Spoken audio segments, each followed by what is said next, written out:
Times brought to you by Chitale बंधू.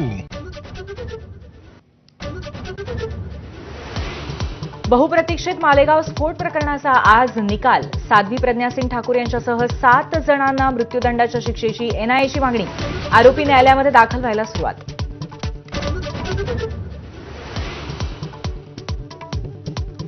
अमेरिकेकडनं भारतीय उत्पादनांवरती 25% आयात शुल्क लागू. खुद्द डोनाल्ड ट्रम्प यांची एक्सपोस्टमधनं घोषणा. भारत रशिया मैत्रीवरती खोचक टिप्पणी.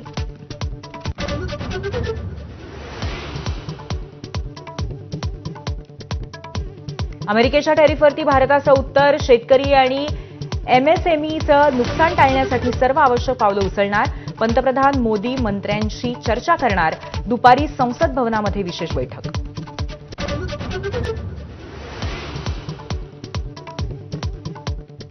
भारतावरती टॅरिफ लावणाऱ्या अमेरिकेची पाकिस्तानसोबत नवीन डील. अमेरिकेमध्ये तेल साठे विकसित करण्यासाठीचा करार.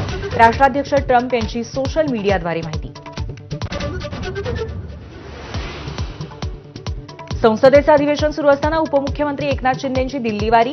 शिवसेना खासदारांसोबत देशभरातील राज्यप्रमुखांची भेट घेणार असल्याची माहिती. तर फडणवीसांनी घेतली राज्यपालांची भेट.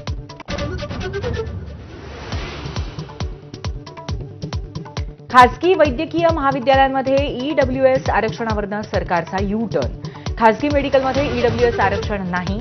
पालकांच्या आक्षेपानंतर तीव्र नाराजी. बीडच्या परळीतील महादेव मुंडेंच्या हत्येला 21 महिने पूर्ण. न्यायाच्या मागणीसाठी मुंडे कुटुंबीय आज दुपारी 2 वाजता मुख्यमंत्री फडणवीसांची भेट घेणार. एकनाथ खडसेंचे जावई प्रांजल खेवलकरांसह त्यांच्या साथीदारांची पोलीस कोठडी आज संपणार. दुपारी पुणे सत्र न्यायालयामध्ये हजर करणार. काँग्रेसचे माजी आमदार कैलास गोरंट्याल यांचा आज भाजप प्रवेश. दुपारी 4 वाजता मुंबईमध्ये पक्षप्रवेश सोहळा. शिवसेनेचं वर्चस्व असलेल्या जालना मतदारसंघामध्ये भाजपला नवीन बळ.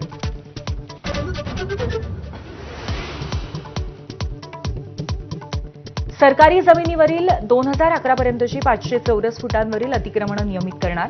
महसूल मंत्री चंद्रशेखर बावनकुळेंची मोठी घोषणा. 30 लाख अतिक्रमणधारकांना याचा फायदा होणार. नागपुरातील शालार्थ आयडी घोटाळ्याप्रकरणी 2 शिक्षणाधिकाऱ्यांना अटक. एसआयटीची मोठी कारवाई. दोघांची न्यायालयीन कोठडीमध्ये रवानगी. कोट्यावधींची फसवणूक झाल्याचा आरोप.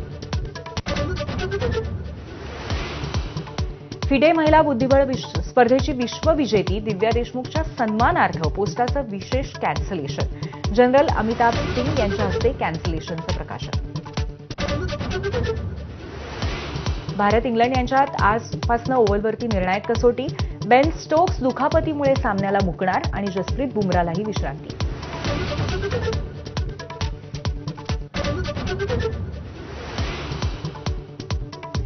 नमस्कार, मी पूर्वी भावे. नमस्कार महाराष्ट्रामध्ये आपलं स्वागत.